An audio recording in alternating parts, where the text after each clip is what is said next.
Ассалаумағалейкум көршілер. Жігіттер, қалдарың қалай, амансыңдар ма? Не жаңалық, не өзгеріс? Мен сендерге бір жаңалық айтайын. Мынау прописканы барып көрсем, біздің үйге пропискаға 17 адамды қойып тастапты әкең. Өңкей орыстар әкең. Оны масқара мынау. Жігіттер барып көріңдер.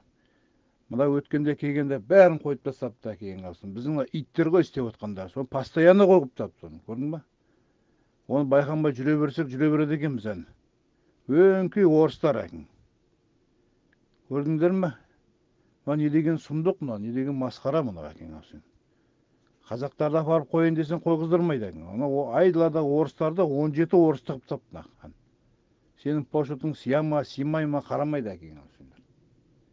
Сол себептен жігіттер барып тексеріп көріңдер, мына масқара. Айқай шығару керек мына әкең. Давай, аман болайық.